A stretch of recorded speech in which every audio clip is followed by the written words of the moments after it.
All right, everyone, welcome back to the 1930s.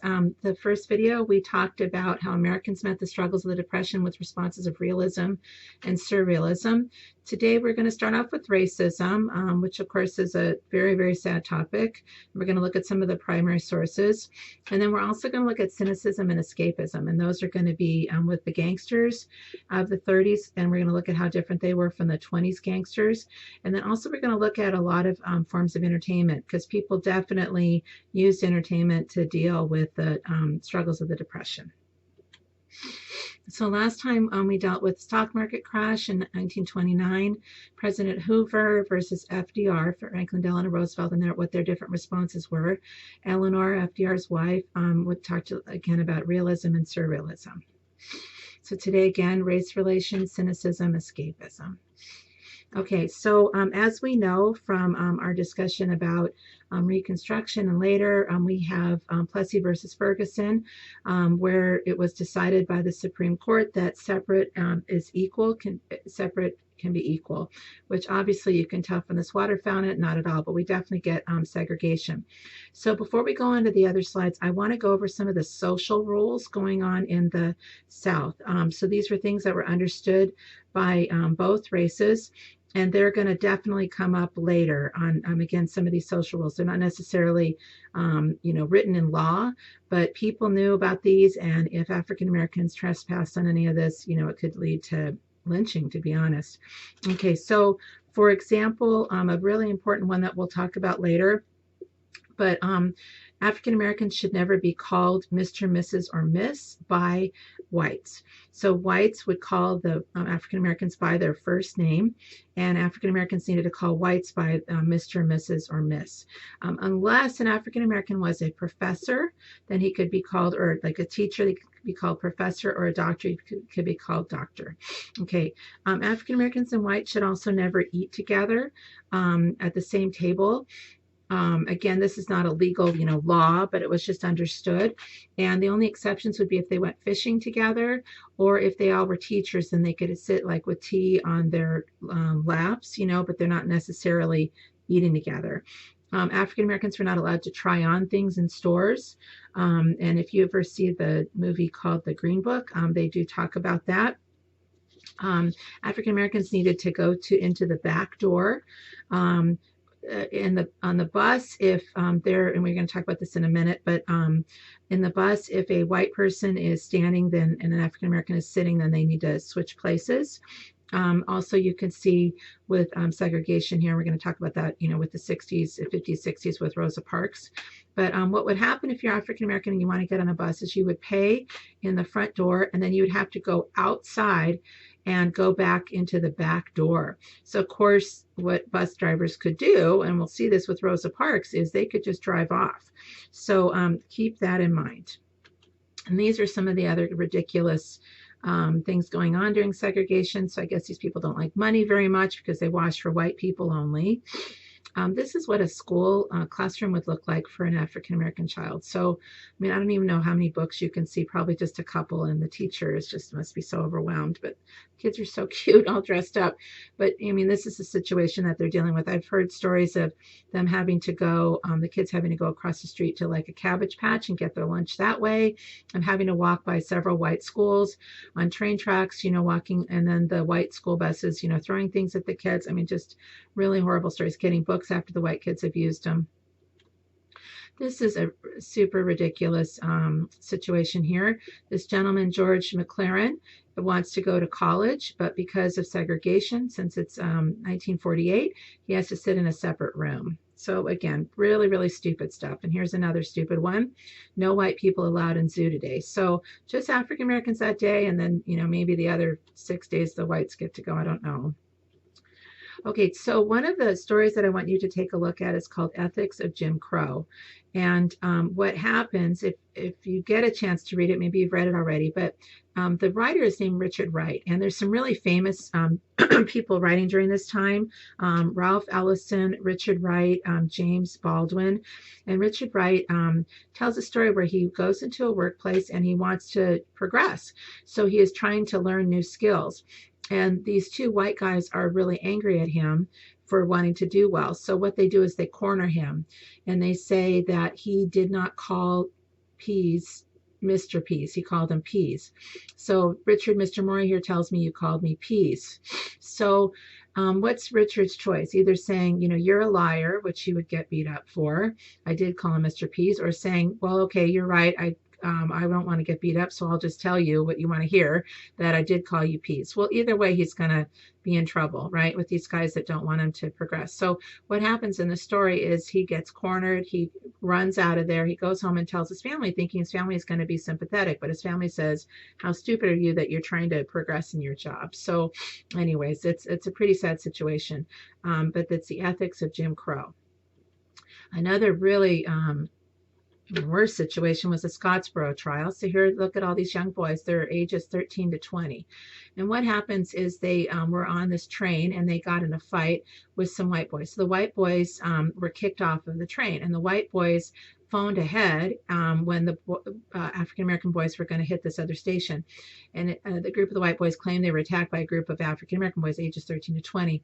Two of the girls, there were two white girls on the train also. And at this time, there's a lot of strict rules, right? So the white girls were afraid of getting sued for getting in trouble for, being like loose girls, because what are they doing traveling on this train? And, I forget what the word is. But anyway, so what they did is they said, these African-American boys had raped them, right? Like a 13-year-old, right? So one of the girls even later admitted to lying, which if you take a look at your source, you'll see that. But after 9 trials, 4 of the 9 were sentenced from 75 years to death. And this ended all white juries in the South because people finally realized that it's just super, super unfair. But the Scottsboro trial is very important. And hopefully you paid attention to what I just said, because that is your first question. So question 1, Scottsboro trial. How would you defend this case in the extremely racist South? So I do need you to bring in some points from lecture that we just brought up. Okay, so now we're going to leave racism with our topics, and we're going to do cynicism. So cynicism is the opposite of optimism, right? Of thinking that everything's going well.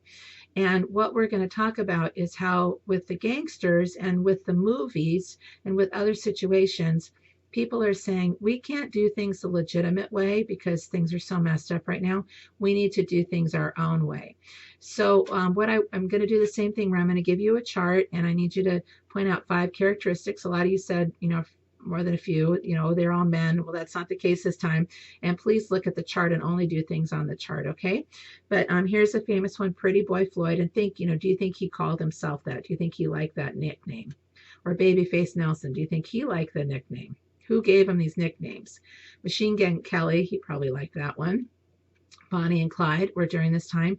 Bonnie used to write poetry and kind of think of herself as a movie star. So what are 5 characteristics of a 1930s gangster? So take a look at this chart. And please go, one by one, right? What was their ethnicity? Where did they get their nickname? Please look at crimes. That's super important. Remember the 20s crimes, it was bootlegging, because remember it was prohibition, and that's how they went from being petty criminals to millionaires. What about their murders with the 1930s as opposed to the 1920s? Were police shot? Remember the 20s gangsters did not want to have anything to do with police. And then what were people's opinion? Okay, so also, did they have a career before or after jail? Yeah, so please make comments of that. Okay, that's question 2. Okay, so with cynicism, again, with these gangster movies, I'm going to focus on Little Caesar.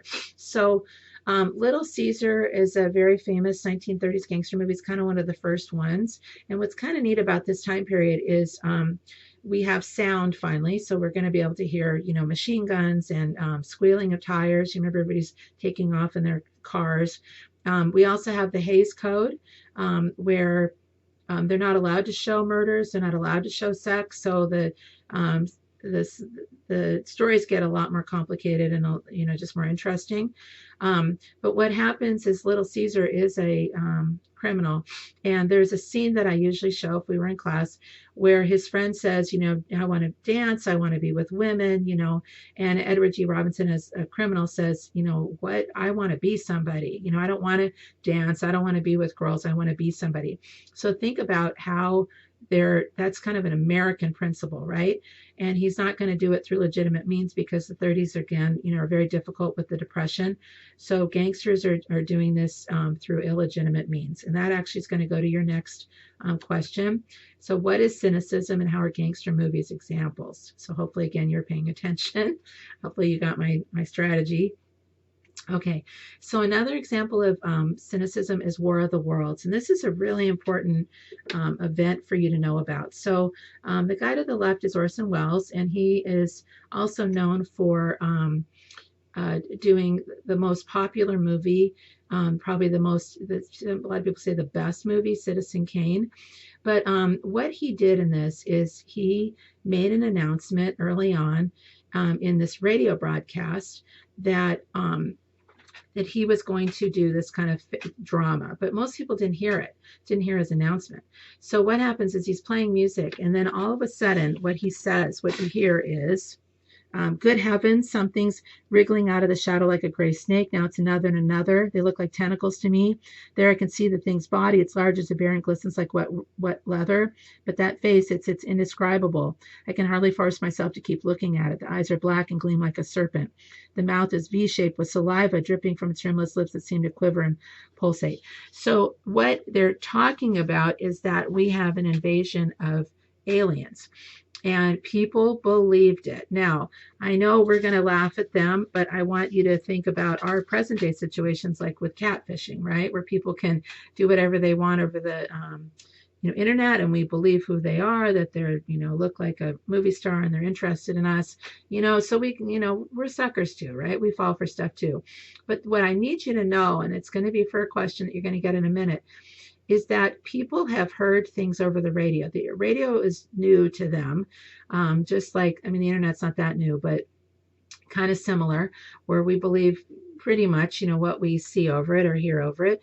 So with the radio, they had heard the Hindenburg exploding. The Hindenburg was a huge blimp that the Germans had sent over, and they heard a very similar testimony as the Hindenburg was blowing up. They also have heard Hitler advancing over Europe. So please keep that in mind, all right? And people, again, were very scared. They wrapped their heads with towels, thinking that that was going to protect them from Martian gas. They hid in basements, and Orson Welles actually got in some trouble for doing this fake thing. But this is the question 4. What would be your reaction if you lived during this time and heard this on the radio? Please include points from lecture. Again, don't be too hard on these guys. You guys think about, again, the internet and our reactions. Okay, so another one, you guys, that's really important is cynicism. Is Superman cynicism or escapism? So I'm going to ask you another question on this. So Superman, as you probably well know, was created by 2 Jewish guys, and these guys were liberal. They loved FDR, but they felt that everything else going on below FDR was just, corrupt. So Superman is going to go in and help. And I'm going to ask you to do a situation in a minute, but let me just tell you some of the situations that Superman dealt with in his first issue and a couple of issues. So first issue, Superman saved a falsely accused prisoner from a lynch mob, again, right, because of corruption. He helped to free an innocent woman on death row. He defended a woman about to be beaten by her husband. In the second issue, he stops a plan involving a senator, lobbyist, and arms manufacturer from involving the U.S. in a foreign war. You don't need to write all this down, but just so you can kind of get an idea. Superman explains to the men that they've been manipulated by greedy American industrialists. In another episode, there's a mine owner who doesn't care that one of his workers is stuck in the mine. So Superman takes the mine owner, he rescues the miner that's stuck, and puts the mine owner in the place where the miner was stuck and waits until the mine owner apologizes. So what I need you to do is describe a 1930s situation. What 1930s situation could Superman fix? Please describe it in at least one sentence. It needs to be a 1930s situation in order to earn credit. So you can't just do a cat out of a tree. It needs to be one of the things that we've talked about. A lot of you will do gangsters, and that's fine. But if you can do something else, I appreciate it. Look at the prior lecture too, 1930s A, okay? All right, so now we're going to talk about escapism. And so we've got, right, realism, surrealism, which everything's real. Surrealism, where it's like a dreamlike state. Cynicism, where we don't believe, positive world, right? We've got to figure things out on our own. And then escapism, which is just, we know what that is, right? You're just escaping from how hard things are. So in the 1930s, and please keep track of all these that I'm going to be showing you, we have Universal Studios that does a lot of horror movies. And if you go on YouTube, you can see one of my favorite videos I like to show is, the top 20 horror figures. So you can see here, the Bride of Frankenstein, the Monster of Frankenstein, the Mummy, Dracula, the Invisible Man. Some of this is pretty inappropriate, like, well, anyways, I won't say, you can go watch it yourself. But you don't need to write about this, but think about what is your favorite horror character. Normally I'd have you draw a little picture. Okay, another thing was escapism is Busby Berkeley, and a lot of people think that he's a gangster because of his name, but he was a choreographer. So what he did is he took hundreds of young ladies and he created these geometric, extravaganzas. So here's some examples here, and these whole musicals were just huge during this time. So you can see that. Okay, we also have The Wizard of Oz. Remember, 1939 was a big, big year for movies. Citizen Kane, Wizard of Oz, Gone with the Wind, lots of other things. So it's just an amazing year. So escapism again. Shirley Temple, little Shirley Temple started out, everybody thought she was 3, she's actually 4, but she is a terrific actress. She was in the first integrated dance. And if you ever go to Banning House in, where is it? I don't know what city it is. It sits around here, right, you guys? And you probably know it. But they have the stairs where Shirley Temple and Mr. Bojangles, I believe it was, Bojangles Robinson, danced down. That was an integrated dance, one of the first in the movies. We also have comedy, W.C. Fields, Laurel and Hardy, Marx Brothers, the Three Stooges. We usually do something fun with that. Mickey Mouse, this is just kind of a freaky picture. But anyways, and then we also have children's adventure stories. So kids would listen to 3 to 5 minute stories, and they could be, Flash Gordon, the Lone Ranger, and you can listen on the radio still to this day, just finding children's adventure stories from this time period.